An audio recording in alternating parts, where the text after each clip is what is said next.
মামা আপনি কি করতেছেন এখানে? সিমের ভাই ওষুধ দিচ্ছি। ওষুধ দিচ্ছেন? সিম হ্যাঁ, কেমন দাম এখন? এখন তো দাম কমই। কত করে এখন? ৩২ ৩২ টাকা কি কেজি? কেজি।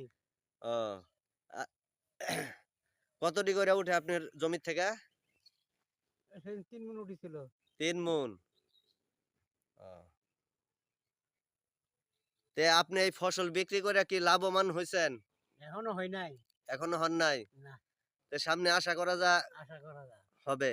হ্যাঁ, ও আপনার নাম কি? আতিকুল আতিকুল ইসলাম। ও কতটুক লাগাইছেন সিম? বিঘা এনে ১ বিঘা। ও কেমন বিক্রি করছেন এ পর্যন্ত? ১০-১৫ হাজার। ১০-১৫ হাজার। ও তাহলে সামনে বিক্রি করবেন আরো? হুম। ও আচ্ছা। দেখেন একজনের সাথে কথা বললাম। উনি বলল ৩২ টাকা কেজি বিক্রি করলো আজকে এই সিমগুলো।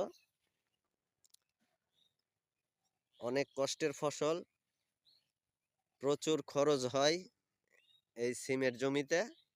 তারপরে এই ফসলগুলি হয় উঠিয়ে মুলাডুলি ঐতিহ্যবাহী আড়তে নিয়ে নিয়ে যাওয়া হয়, ওইখানে বিক্রি হয়।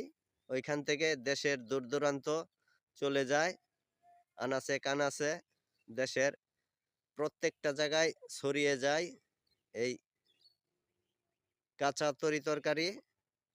বিশেষ করে এইগুলা আমাদের এলাকাতেই বেশি হয়, নাটোর জেলার মধ্যে রাজাপুরে বেশি হয়, মুলাডুলি রাজাপুর এইসব জায়গাতেই বেশি হয় এই সিমগুলো। কারণ এগুলা শহরের মানুষ কখনো বেশি দেখতে পায় না। ভিডিওর মাধ্যমে ওনারা দেখবে, বেশি বেশি করে লাইক শেয়ার করবেন।